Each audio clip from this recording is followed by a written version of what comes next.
भारत में जब अंग्रेजों का शासन था तो 19वीं-20वीं शताब्दी में एक प्रथा का प्रारंभ हुआ जिसे इतिहास में गिरमिटिया प्रथा कहते हैं। ये गिरमिटिया प्रथा क्या होती है? जब अंग्रेजों का भारत के अलावा कई और देशों में भी अपना औपनिवेशिक साम्राज्य था।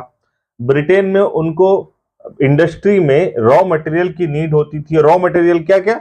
जैसे शुगर केन यानी गन्ना हो गया, है ना, चाय हो गया, और दूसरी फसल कपास और दूसरी चीजें मक्का।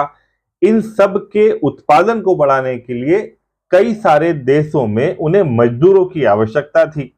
तो वो भारत से जहाजों में भर भर के बहुत सारे मजदूरों को इन छोटे छोटे अपने उपनिवेशों में लेकर के गए।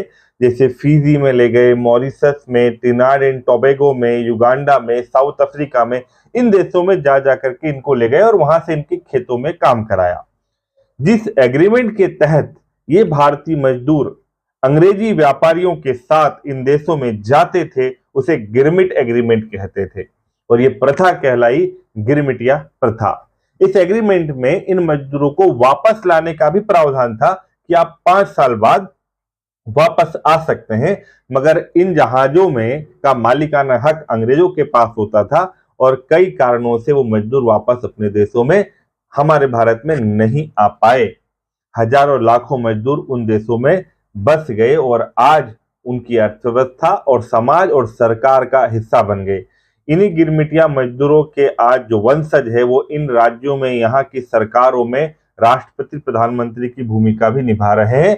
जैसे अभी हाल ही में मॉरिशस में हमारे प्रधानमंत्री का दौरा हुआ, वहां पर 50% से ज्यादा आबादी भारतीयों की है। वही भारतीय जो गिरमिटिया प्रथा के माध्यम से इन देशों में जाकर के बसे थे। यहाँ पर गिरमिटिया प्रथा में जाने वाले मजदूरों की स्थिति उस समय पर बहुत अमानवीय होती थी। इसी वजह से गांधी जी ने इस प्रथा का बहुत विरोध किया था और वर्ष 1917 में जा करके गिरमिटिया प्रथा को औपचारिक रूप से ब्रिटिश सरकार के द्वारा समाप्त घोषित कर दिया गया।